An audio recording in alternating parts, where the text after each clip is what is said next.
first of all, I just want to say thank you, CJ, for taking the time to do this interview with me. And before we get started, I'm just going to go over informed consent. And that's just where I let you know that this is not a confidential interview, that my instructor and at least one peer will view the video. Okay. And if there's a question you don't want to answer at any time, you don't have to. Okay. Or if at any moment you decide you want to terminate the interview, that we can do that. And I think that's everything. So why don't we start with a little bit of background information about yourself. Okay, I was born and raised in Chicago. I grew up there and moved down here about 11 years ago. Okay. Go ahead. That was where Chicago was actually where my passion for cooking started. Started really young, actually. I was about 3 or 4 years old when I realized, or when I actually got to beg my mom out of, well, she had this rule that you had to be 5 in order to do any kind of adult anything, like cleaning, cooking. You had to be a child because of her childhood. That's what she decided. But I begged her out of that when I was about 3 and a half, or made deviled eggs with her. Well, I actually got to put stuff in, but that was it for me as far as cooking goes. I was hooked. I spent most of the holidays and all of the holidays and family get-togethers in the kitchen, asking questions, annoying and living daylights out of my aunts. So what was it that finally made you decide, okay, I'm going to do this, I'm going to go to school, and I'm going to be a chef? Well, I have Crohn's disease, so for me to be on the line, it was a ridiculous dream. To be a chef on the line was a ridiculous dream, but there's been shifts and different job opportunities.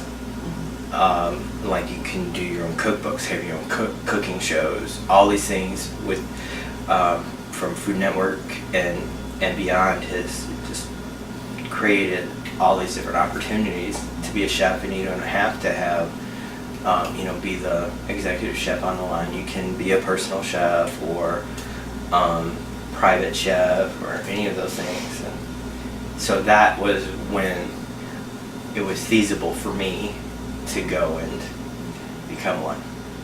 Okay, so it was about alternative things to being on the line. You knew that there were going to be other. Yeah, because everybody told me that's what you need to do, and I'm like, I can't do that. I can't be on. And it had been years, and because I'd been debating college for many years. What should I do? What should I do? What should I do? And that's what I needed to be doing, but there wasn't an opportunity for me, because with Crohn's disease, you're fine, and then when it hits, you're not fine, and there's no way to. I mean, it's 14, 15 hours on your feet. Yeah. It's what does very not fine mean? Can you tell me what not fine means? You're sick to the point where you can't stand on a line and do. The pain is just, it's irritable. You're constantly in and out of the bathroom. You're weak. Like when I have flare-ups, I can't even think properly. You can't, especially in the kitchen and all those kinds of things. You can't be in there because you're just not. I'm not even, like, for instance, when I get a fever, I could just, the way I find out I've gotten a fever is when I lose my temper. And then I lose my temper, and then and I have to check to find out if I have a fever or not. And so that incoherentness that I get because of the fevers, you can't be in a kitchen. Yeah, that'd be probably difficult to do anything. If somebody's like, we need this chicken now, and I can't process things. Right. The pain gets so bad that I have a trick where my mind, well, it's not a trick, it just automatically happens. If the pain gets really bad, my mind will shut off.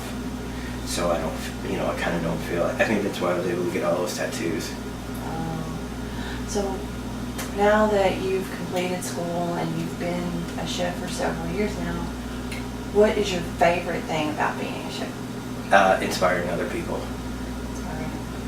Um, the joy out of, I just get a kick. Like, I have a camera guy, he's helping me with the docu-series that I'm doing, and he's in high school. And when he comes back, it's like he'll help me, and like I do a lot of charity work, and I did some stuff with Hotel Inc. and I did a 5-bean salad, but there was leftover beans from the salad, and I'm like, well, you can make this soup, and you can make this tapenade, and you could do this with these beans. They don't have to, you know. And his family took those beans home, and he sent me pictures of the soup, of the tapenade, and of something that he just created on his own. That right there just means the world to me. I just love it. And you know, I those things, of course, I don't get paid for, but that's the bread and butter for me. That's why I went to school, to inspire people and have my own shows and do it like that, and educate people about real food. Okay, so you mentioned charity work and Hotel Inc. and a docu-series. What other kind of projects are you working on right now? Well, I am the Real Food Ambassador for Jamie Oliver's Food Revolution, which basically all we do is stand up for food education and cooking skills.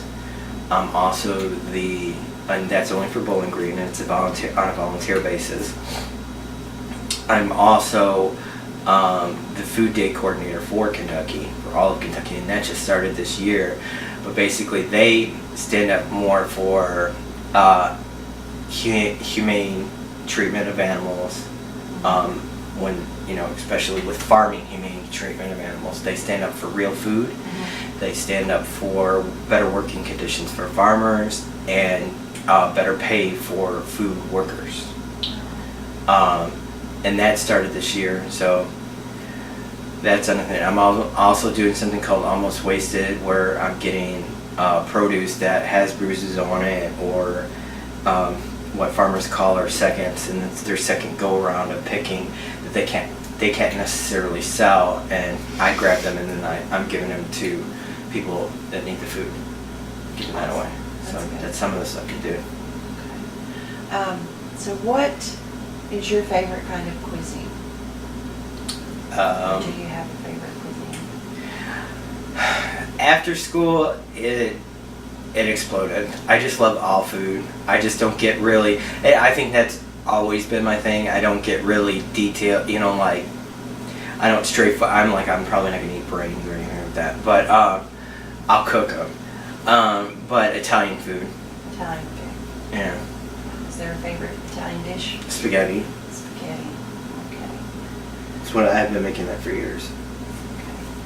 Okay. So, where do you see yourself 5 years from now? What are your Lord, future I hope I plans? have a show by then. I'll have at least 2 cookbooks out. My business should be going really well by then.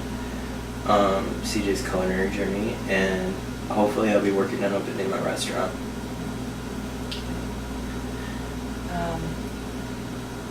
What kind of restaurant will you have? It's going to be called Seasons, and it's going to be seasonal. A seasonal menu, where the menu will change per season. There'll be every season it'll be the same structure. Winter, spring, summer, fall. It'll be the same sort of menus, and there'll always be specials. There'll never be a kids menu. Because I feel that the meals that we offer children are throwaway meals. I mean, they're just horrible for them. So it'll always be like lunch portions of adult food, which is what children should be eating in the first place. So, who would you say would be your biggest culinary influence or your culinary hero? Jamie Oliver. Jamie Oliver? Yeah. Because of his the food revolution? Yeah, because he's seen a problem, and he didn't care what it was going to do to his career. He didn't. He didn't care if it was going to destroy him. And it came real close, especially when he went into the schools out here and he tried to teach the lunch ladies and stuff about cooking affordable meals for the children. The kids didn't want the food, and the lunch ladies didn't want to hear him, and it almost really, the show got canceled. It was a bad reaction. Children were throwing food away. It didn't stop him.